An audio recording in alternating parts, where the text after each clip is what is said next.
Let me ask you, how do we feel about Mickie James? Because we really didn't touch on it like that, but going back to Mickie James there for a second, no doubt, we both were in agreement. It would be a huge blow if they lost her. You know, I mean, everything that she's done for the company.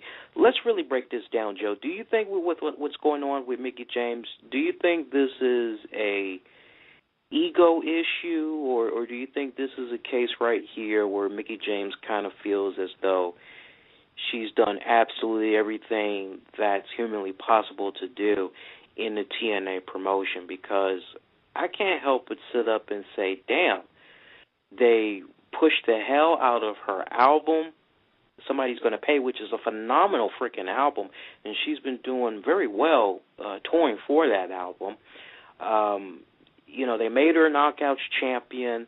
You know, is this a case right here where TNA, they tried to do too little, too late to help convince her to stay, you think, when you look back on her career in TNA?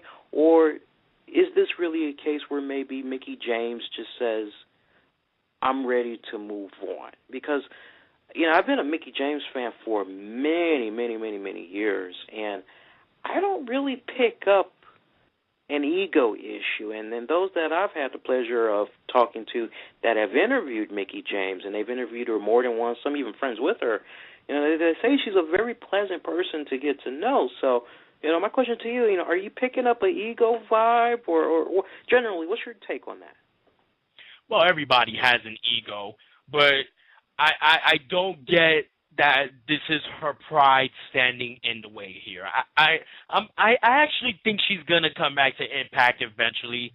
She needs a break, I think, because she's really focusing on her music right now. It's kind of like a Chris Jericho situation where she wants to do both, but it's taken a toll on her. So I think she's just gonna focus a little bit on music, and then she's gonna come back to Impact because that's where she shines. That's where she can actually wrestle and be featured and be great. Whereas if she went back to the WWE, it wouldn't be the same because, yeah, we have a new Divas division, and it would be interesting to see her go against those Divas like AJ Lee or Natalya. But there's not a focus on the Divas over there, and I think she's very happy in Impact Wrestling where the Knockouts are featured. So I think she'll be back.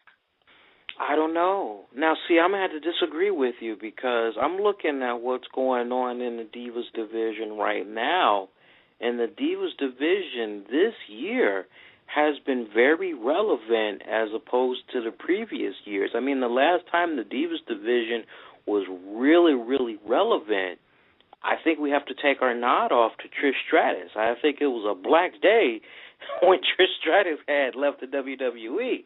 So you got all these good things that's going on with the Divas division right now in WWE. I mean, we got AJ Lee. Caitlin's starting to deliver better matches. I've really been enjoying her work as of late. Naomi, I mean, and my God, we haven't even talked about SmackDown yet, but Naomi threw it down this week. I was very impressed. Who else we got over there? Natalya. I mean, we got a nice, good cast of divas over there. And with the rumblings that Michelle McCool might be coming back, you throw in a Mickie James. I mean, my God, I think the division could definitely go to new heights. There is that part of me that can't also help but think, you know what? If Mickie James, Somebody's Gonna Pay, would have received the type of publicity that WWE is capable of. You know, we know their marketing, it is just a freaking juggernaut. You know, I can't help but wonder if her album sales would have been double or triple what's coming in right now, if she would have been making more, you know, PR appearances, things of that nature. You know, there is that part of me that kind of looks back on what's been happening since her album has been released, and it really hasn't been that much promotion going on in TNA. When you think about it, yeah, you see a couple of plugs here and there, but there really hasn't been anything that's been like, you know, that heavy. I mean, hell, Remember the few times that Jericho was doing stuff on Fozzy? He'd play a couple of songs on Raw or whatever like that. We didn't even see that with the Somebody's Gonna Pay album. Yeah, I mean, of course, going to the big time, going back to the WWE, of course she's going to be seen by more eyes and possibly promoted. Like, that's a no-brainer, of course. So it wouldn't surprise me if she went down that route. But I don't know, man. I just don't know. I kind of think she's just a little burnt out. Does she want to take on a WWE schedule? So that's why I'm like, I don't know. I just don't know. It can go either way. I just really don't know. That's a story that we're definitely going to continue to watch, and as soon as we get more information on that, we'll definitely share it with you guys. I'm keeping my fingers crossed, though, that she comes on back to TNA Wrestling, but then again, at the end of the day, you got to do what's right for yourself, for your family, what makes sense.